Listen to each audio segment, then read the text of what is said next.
Em relação à reportagem Na Sombra do Pecado, eu posso dizer que foi uma reportagem muito, muito importante. Foi realmente uma conquista a nível das ex-testemunhas de Jeová em Portugal. Foi vista por mais de 2 milhões de pessoas. Portanto, foi uma reportagem mesmo muito, muito, muito vista.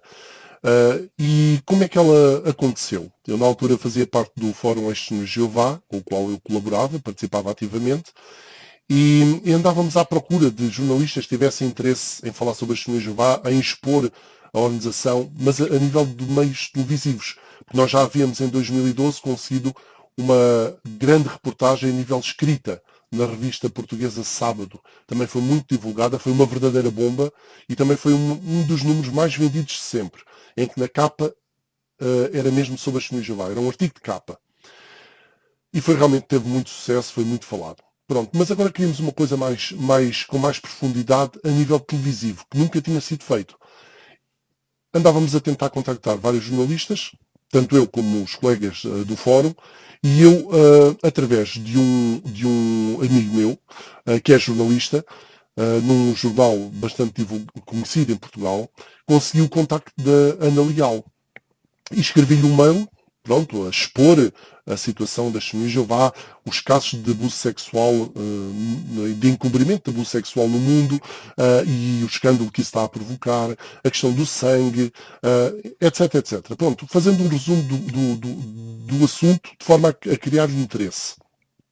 Ela escreveu-me de volta, agradeceu imenso eu estar a contactá-la, mas que na altura ela já tinha as reportagens planeadas, que só depois do verão, das férias, é que ela poderia pensar no assunto, mas que não estava fora de cogitamento, portanto, seria uma possível reportagem. Passado uns bons meses, já depois do verão, recebo um mail dela a dizer: vamos falar sobre a reportagem? E eu recebi esse mail e disse: sim senhora, eu já na altura tinha saído do fórum português da Testemunhas de Jeová e disse-lhe: sim senhora, vamos falar sobre o assunto. Ahm, e ela pergunta-me quando é que se quer encontrar comigo. E eu disse: olha, pode ser já na semana que vem. E foi imediatamente, encontrei-me com ela, expliquei-lhe o assunto, contei-lhe um pouco a minha história. Entretanto, eu disse-lhe: olha, mas falo com os membros do fórum, que eu já não estou lá, mas falo com eles, porque eles também têm muita informação e também têm pronto, toda aquela logística que o fórum tem, também é muito importante, tem sido muito importante em Portugal, o Fórum das Testemunhas de Jeová. E pronto, e depois então coordenámos as coisas, eu fiquei-lhe a dar apoio, fiquei de arranjar também pessoas para poderem participar na reportagem e contarem o seu testemunho, quer de forma confidencial, quer de poderem dar a cara. E foi isso que aconteceu, a reportagem foi feita. Dentro do tempo que foi feito, acho que está espetacular, é uma grande, grande reportagem sobre o assunto. Nada do que é dito lá é mentira, e isso foi uma das coisas que eu sempre salvaguardei, é que temos que ser o mais exatos possíveis naquilo que vamos falar, naquilo que vai ser exposto, para que ninguém diga: isso é mentira.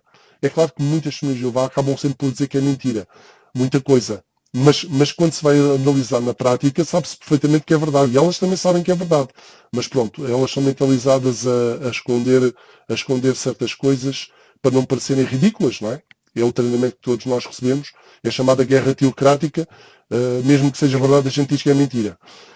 E foi realmente uma reportagem impressionante, espetacular, abalou os alicerces, porque ainda por cima, logo a seguir à grande reportagem, vem um membro do Corpo Governante a Portugal falar com as senhoras Jeová, e foi gravado ele a comentar sem falar diretamente sobre esta reportagem, mas a falar sobre os jornalistas e as reportagens contra as senhoras Jeová, que eles só ouviram uma parte da história, que eles não querem ouvir o que a organização tem a dizer, etc, etc, etc, etc. Pronto, no fundo, a mostrar que a jornalista não foi competente o suficiente para procurar saber o que é que a organização tinha a dizer sobre o assunto. Quando, na realidade, ela tentou, desde o princípio da reportagem, ter contacto com os irmãos em Betel e ouvir da boca deles as respostas às perguntas que ela tinha que lhes fazer sobre a questão do sangue, sobre a questão dos abusos sexuais, etc, etc. E eles sempre recusaram. ao princípio disseram-nos, vamos ver, temos que ver se vamos fazer ou não fazer, pronto, essa parte, de dar a resposta ou não, mas acabaram por ignorá-la completamente, e depois surge esta situação de dizerem que ela não quis ouvir a nossa parte. Foi por isso que depois, logo a seguir, ela faz uma peça mais pequena, a ir tocar à porta do hotel e a dizer que quer falar com eles, para lhes dar a hipótese de, novamente, lhes dar a hipótese de eles poderem falar e darem a sua opinião e a sua versão. E o que é que aconteceu? A maior parte das pessoas desconhece. Eles deixaram-na entrar, levaram-na para uma sala, fizeram-na esperar 30 minutos e, entretanto, veio o irmão que é responsável lá dizer: não temos mais nada a acrescentar. Carlos Fernandes. E ela ficou assim.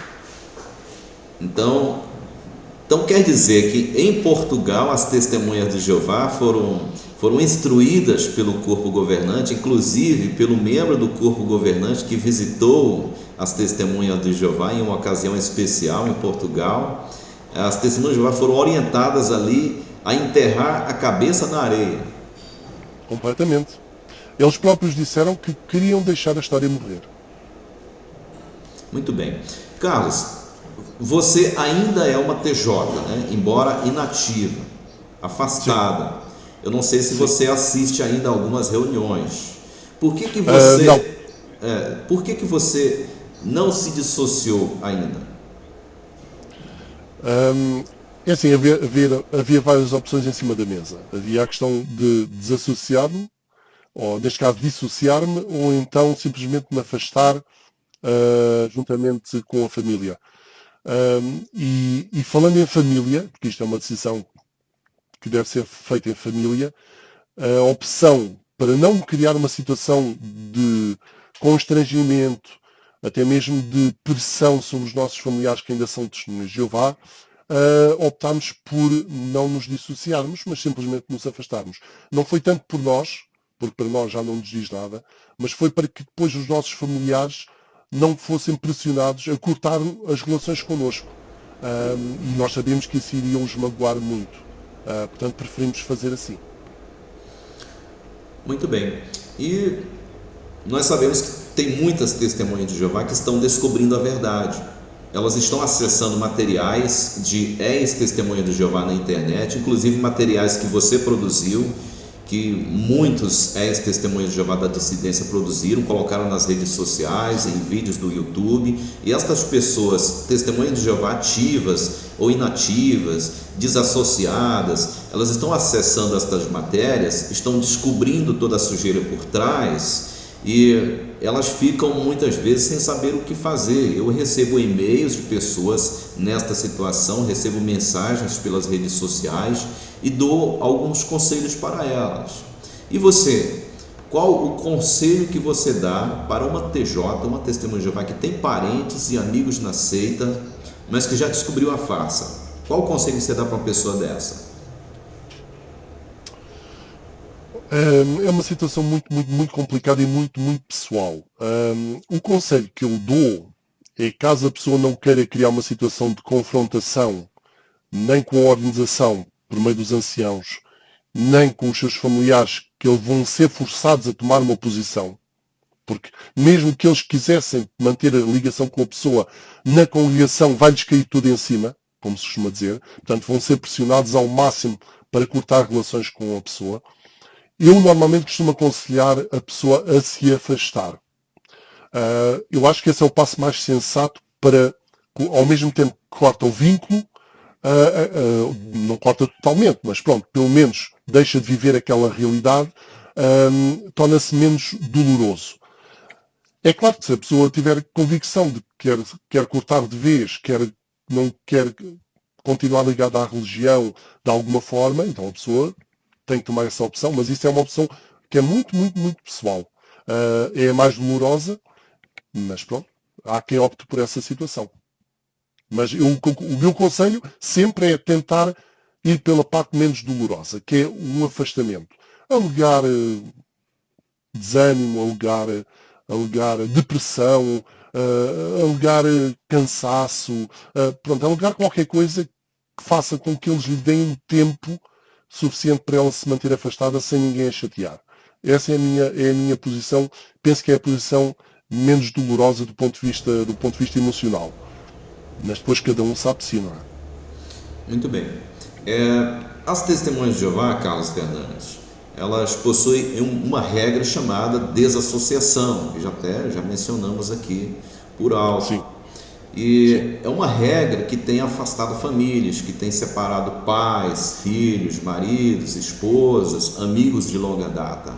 E recentemente, em uma revista, A Sentinela, que vai ser estudada, que já foi lançada no site, que é a revista A Sentinela de abril de 2017, ali o corpo governante ele dá uma nova orientação, que o cônjuge testemunha de Jeová pode separar-se do cônjuge apóstata, a pessoa que abandonou a organização e que é crítico, não é? Sim. O que você acha desta orientação, desta regra da desassociação que separa famílias, não é? E o que podemos esperar do futuro dentro da organização de Jeová? Será que vai haver uma piora ou uma melhora? É uma boa pergunta.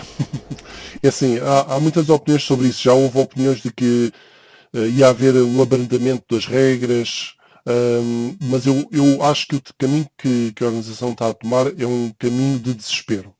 Ou seja, a organização está a sentir, de ano para ano, cada vez mais pessoas a saírem. E ninguém melhor do que eles sabe que as pessoas estão a sair.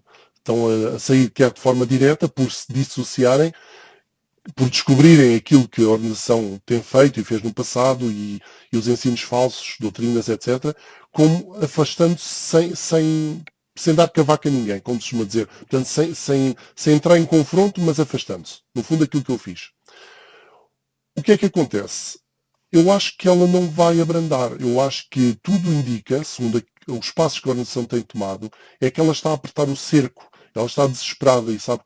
E quando uma pessoa está desesperada, toma medidas drásticas. E as medidas cada vez são medidas mais chamadas de medidas draconianas, que tendem a isolar cada vez mais as testemunhas, a prendê-las cada vez mais debaixo de controle mental, para tentar salvar o máximo possível do que ainda há para salvar. Porque eles sabem que com o advento da internet, cada vez mais pessoas vão descobrir como a organização está errada em muitos assuntos.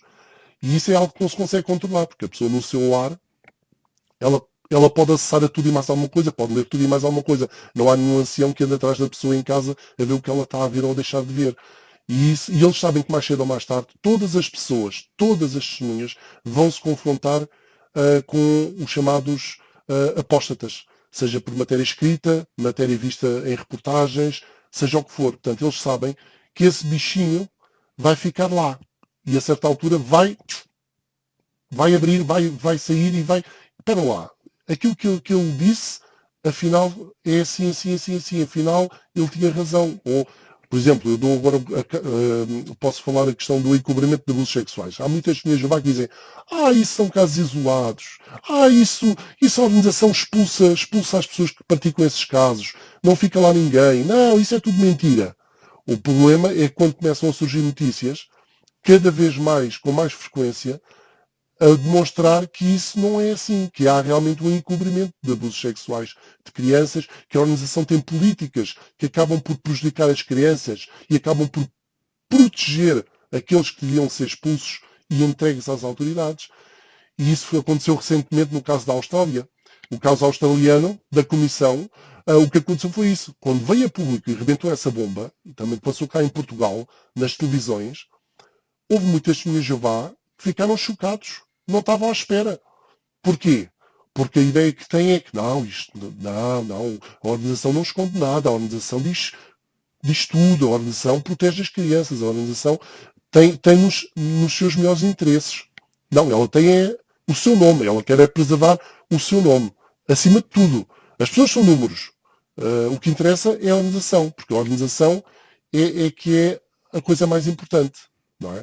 Então as pessoas é como nas empresas, as pessoas são números, e eles farão tudo para isolar cada vez mais as testemunhas de Jeová, para criar uma mentalidade de cerco em que elas se tentem proteger e acabam por criar estas coisas idiotas, não se pode dizer de outra maneira, um ensino idiota, dizer a alguém, por estar casado com alguém que passou a discordar dos ensinos da organização, e ela chama-lhe apóstata, quando um apóstata, biblicamente, é a pessoa que renuncia a Cristo, é a pessoa que renuncia a Deus, portanto, chamando-lhe apóstata e dizendo agora, podes-te separar, é claro que isto vai criar o quê na mentalidade das pessoas nas congregações?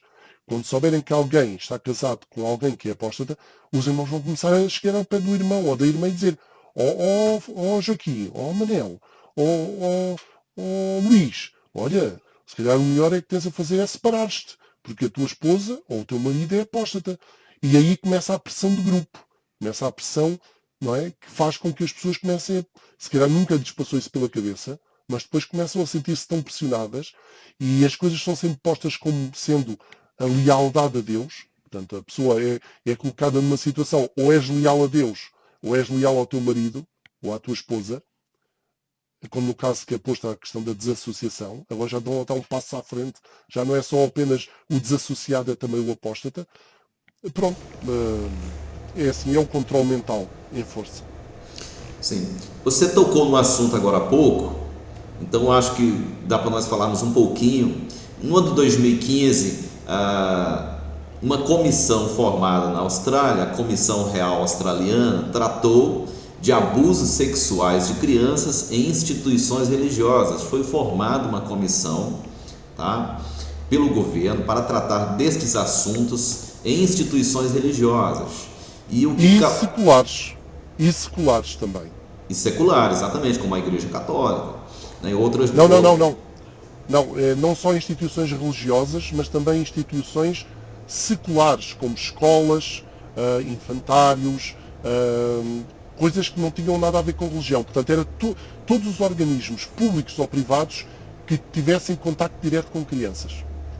Exatamente. Inclusive, neste ano de 2016, o relatório final sobre as Testemunhas de Jeová, que foi um dos grupos pesquisados, investigados e intimados a prestar declarações, a prestar respostas à comissão, foi lançado em inglês esse material. Nós podemos encontrar o material no site da Comissão Real, não é? Inclusive nós tivemos um membro do corpo governante que foi intimado pela comissão a dar um depoimento, me parece quase 3 horas.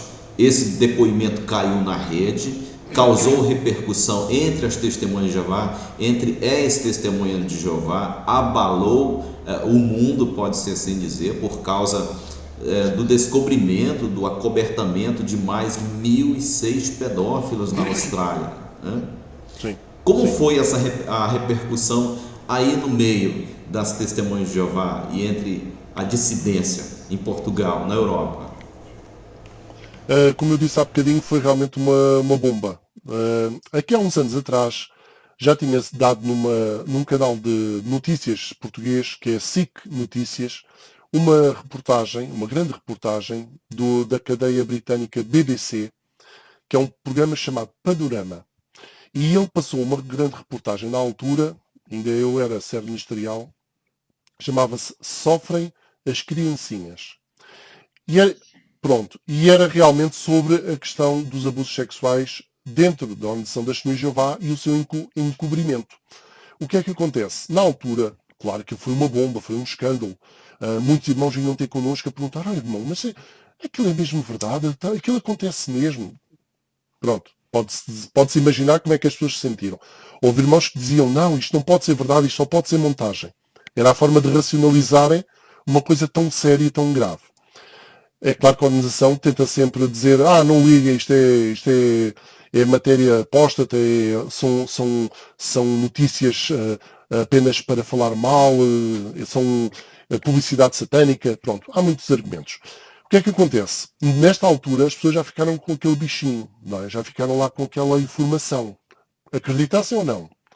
Agora, de repente, passados estes anos todos, rebenta este escândalo da Comissão Real Australiana e que deu mesmo excertos dessa reportagem, que eu coloquei, por exemplo, também no meu blog, em que anciãos são interrogados e questionados, e eles próprios admitem que todos os registros são destruídos, o que também não é verdade.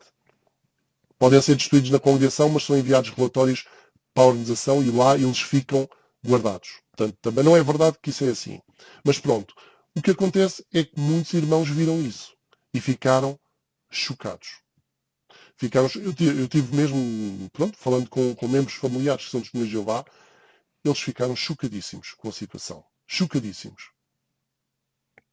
Teve muita repercussão. Muito bem. E tudo parece, né, Carlos Fernandes, que a torre de vigia está se fechando cada vez mais para a sociedade e também para os ex-membros. O que nós podemos esperar da organização das Testemunhas de Jeová para o futuro breve? Eu acredito que ela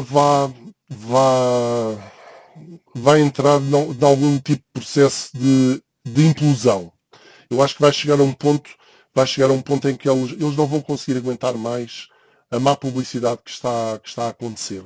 Porque quando era falado a nível de ensinos, falar com testemunhas de Jeová porque deixam morrer os filhos por causa do sangue, e as testemunhas de Jeová pegavam na Bíblia e diziam, não, mas a Bíblia diz isto. E outros assuntos doutrinais. Havia uma possível defesa.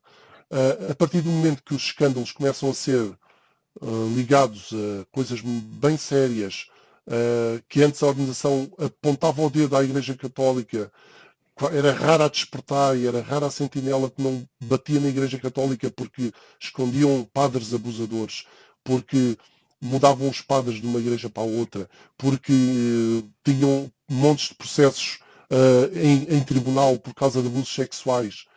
Agora, quando isto começa a acontecer dentro da organização e começa-se a perceber que durante este tempo todo em que ela falou contra a Igreja Católica, ela fazia exatamente a mesma coisa, mas tinha a capacidade de esconder, coisa que a Igreja Católica não teve assim tanta capacidade, as pessoas começam a ver a hipocrisia. E a pior coisa que pode acontecer a um membro das Testemunhas de Jeová é perceber que a organização não é aquilo que afirma ser.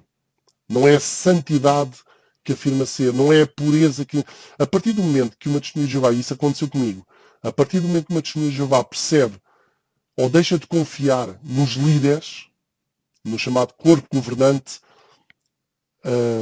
é o castelo de cartas que cai. Não há nada a fazer. Vai ser muito complicado.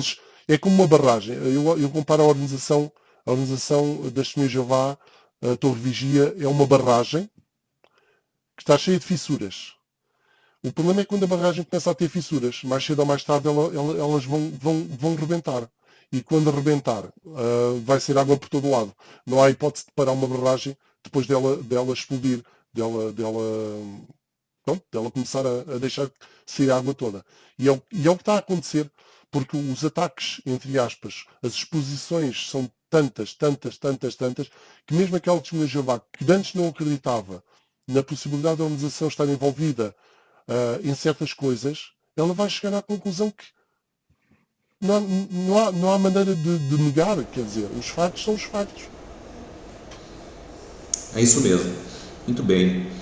E por causa do trabalho da dissidência, da divulgação destas informações valiosas na internet, nas redes sociais, através de meios jornalísticos bastante respeitados, o que tem acontecido é que muitas testemunhas de Jeová têm saído da organização. Alguns estão se afastando, se tornando inativos, como você.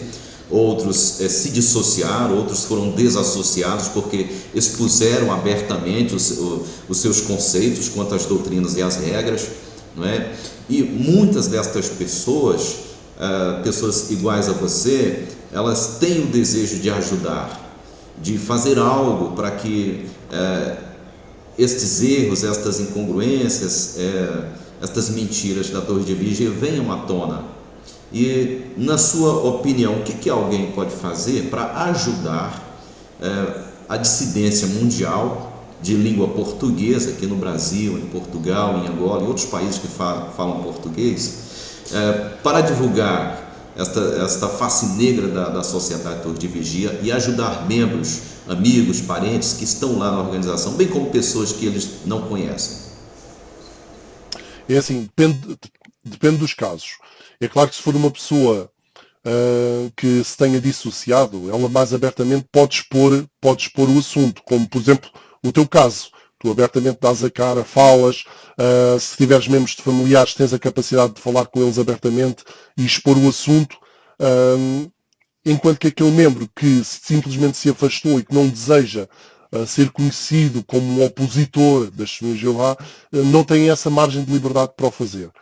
Nesse caso, para aqueles que não têm a margem de liberdade para o fazer, eu acredito que a melhor forma de ajudar os seus membros ou familiares é começá-los a expor a certos factos, mas sem diretamente apontar o dedo à organização. Ou seja, sem dizer, a organização é uma mentirosa, a organização tem falsos ensinos, a organização não é aquilo que diz. Não. Eu acho que se a pessoa quiser ajudar outros, é de uma forma sinuosa, digamos assim, tentar mostrar, olha, sabes o que é que aconteceu? Eu li uma notícia agora no outro dia que falava sobre este caso assim de encobrimento de abuso sexual na Austrália. Tu chegaste a ler isso? Eu fiquei chocado. Ou seja, expor as coisas sem ir contra a organização diretamente. Não é? Expor os assuntos. Aliás, eu antes de sair da organização já fazia isso de alguma maneira. Como é que eu ajudei, por exemplo, a minha esposa? A minha esposa começou a ser exposta a certos factos, ainda eu estava a pesquisá-los. E eu ia partilhando com ela, sem ir diretamente contra a organização, mas ia dizendo, olha, isto e isto, afinal a organização diz isto, mas queres ver, eu estive a ler aqui um texto na Bíblia que diz isto. Eu não estou a perceber muito bem este assunto, sinceramente, tenho que pesquisar mais. Ou seja, mas de uma forma muito gradual, sem entrar em confronto, e expondo os assuntos. Ao fazer isso, a pessoa que está a ouvir, ela própria lhe vai despertar a curiosidade de querer saber mais. Ou não. Mas pronto, há pessoas que sim, há outras que não. Mas pelo menos a pessoa deixa lá qualquer coisa. Eu, por exemplo, às vezes saía no ministério com certos irmãos e levantava-lhes perguntas. Olha lá, se um morador à porta te fizer esta pergunta, quando tu leres esta passagem, quando Jesus diz, tenho outras ovelhas que não são deste aprisco, estas também tenho de trazer, elas ouviram a minha voz, tornar-se um só rebanho, um só pastor. Se tu estiveres a falar às portas com uma pessoa, dizendo que estas outras ovelhas são, portanto, as pessoas que irão ficar no paraíso, o que é que tu lhe vais dizer? Ou seja, se ele te disser que aquelas pessoas que Jesus está a falar são os gentios, o que é que tu lhes vais dizer? E as pessoas, os olhos abriam-se muito e ficavam, olha, realmente tem lógica. Realmente tem lógica serem os gentios. Ou seja, indiretamente, a pessoa vai tentando dizer as coisas, mas sem entrar em confronto. Ou, por exemplo, a mediação de Jesus. Olha lá, Jesus é o teu mediador. Jesus é o meu mediador, claro que é. Mas olha que a organização não ensina isso. Tens que rever essa matéria. Olha que a organização não ensina que Jesus é o teu mediador. Jesus é apenas um mediador dos 144 mil. É? Mas onde é que isso está escrito? Nas publicações. Tens de pesquisar esse assunto. Olha que tens de estar atualizado com o que a organização ensina.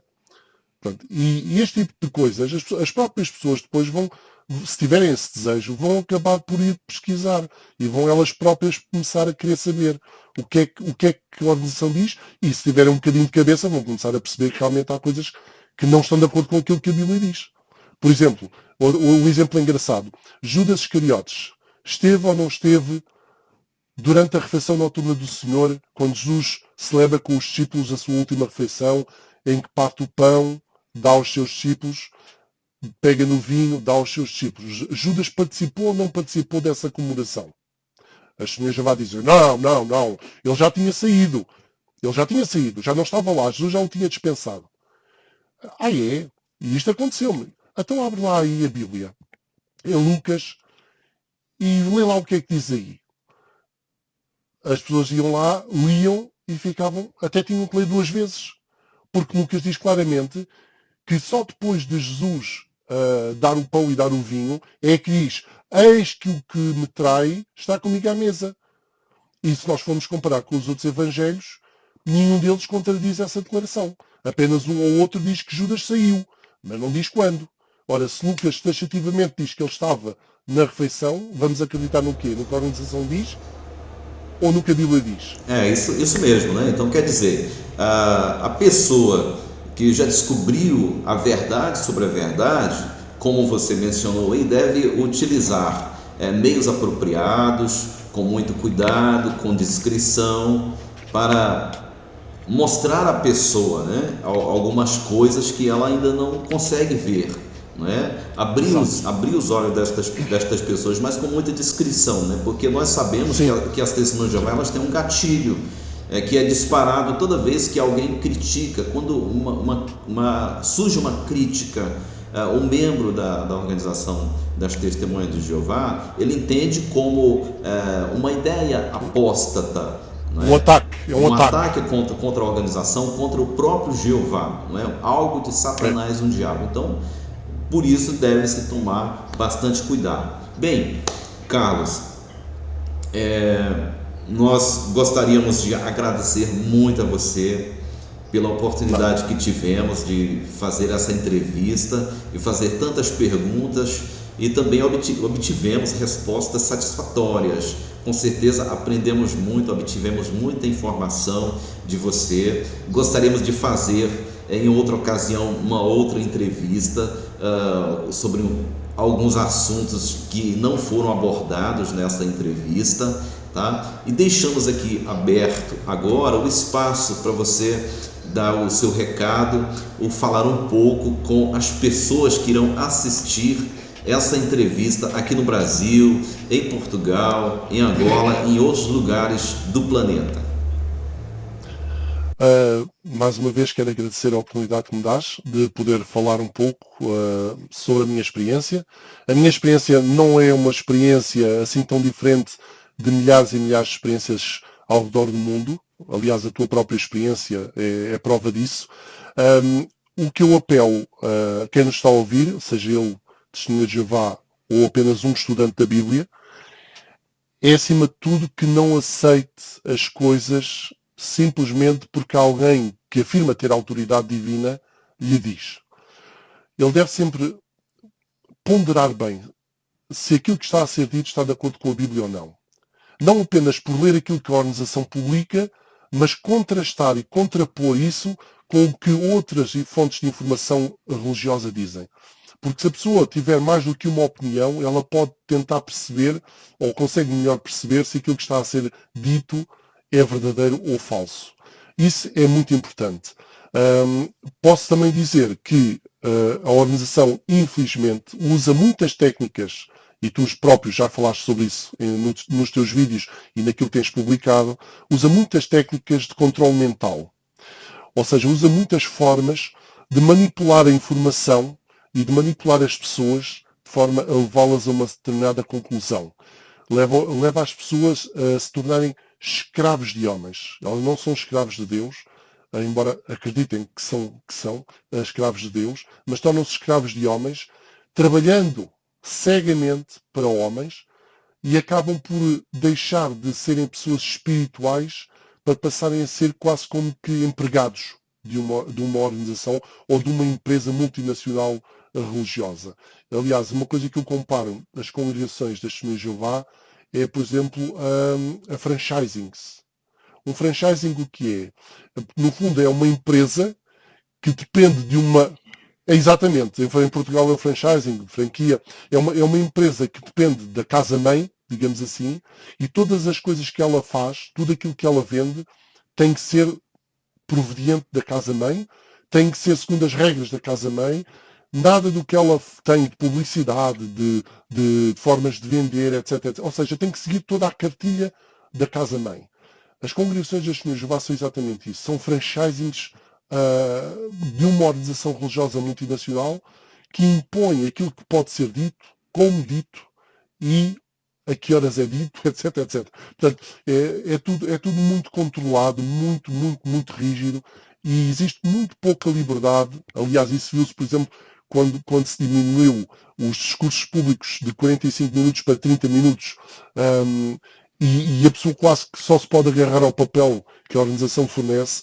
Portanto, há muito pouca margem de liberdade para uma testemunha de Jeová, seja ele ancião, servo ministerial, publicador, pioneiro, de ter uma experiência de vida normal.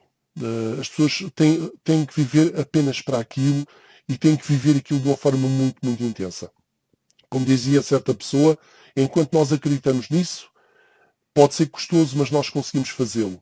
A partir do momento que é posto em causa, a partir do momento em que deixamos de acreditar, é impossível levar esta vida. Porque é uma vida realmente de muito sacrifício, muita dedicação, em que a pessoa realmente tem que ser 24 horas por dia testemunha de Jeová. E o que eu apelo àqueles que nos ouvem é que não acreditem em todas as expressões inspiradas. Como dizia o apóstolo João, testem tudo. Mesmo que venha de alguém que afirme ter uma ligação especial com Deus, com o divino. Não. Tudo tem que ser questionado, tudo tem que ser muito ponderado. Temos de ser como os bereanos. Não aceitar só por aceitar, não aceitar apenas porque alguém nos diz que temos que aceitar. Nós só aceitamos se formos levados a aceitar, ou seja, com provas, com factos, com argumentos. Se não, não aceitamos. Porque a palavra de Deus é a que manda, não são os homens. Muito bem. Deixa aí para nós o endereço do seu site e também da sua página no Facebook. Ora, muito bem. O meu site é o site extj.net. extj.net. A comunidade Desperta está no Facebook, se procurarem por Desperta, ou comunidade.extj, vão encontrar também. Ok. Carlos Fernandes, eu quero agradecer muito a você por ter nos concedido essa entrevista. Tirou um tempo especial aí em Portugal, em sua casa, da sua rotina, para nos brindar com as suas expressões, seu conhecimento. Nós desejamos um bom trabalho para você. Você já ajudou muitas pessoas ao redor do mundo, irá ajudar muito mais pessoas também. E aqui no Brasil, né, nós estamos aproveitando as suas informações, seu conhecimento, suas experiências, o seu trabalho na internet para aprender mais. Obrigado. Eu também me beneficio muito daquilo que tu publicas e outros também, e ao longo destes anos todos posso dizer que eu também fui muito ajudado pelo esforço imenso e a dedicação imensa de muitas pessoas como tu, que dedicam muito o seu tempo em ajudar outros a conhecer a verdade sobre a verdade.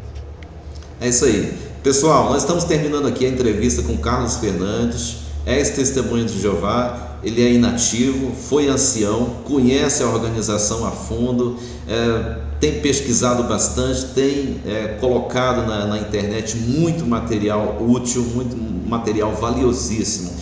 Nós agradecemos ao Carlos Fernandes, agradecemos a você que está assistindo essa entrevista aqui. E se você gostou, deixe o seu comentário abaixo, tá? Quem sabe, mais à frente, em um futuro bem próximo, nós não possamos fazer novamente uma entrevista com o Carlos Fernandes. Ok? Um abraço a todos vocês e até a próxima. Um abraço.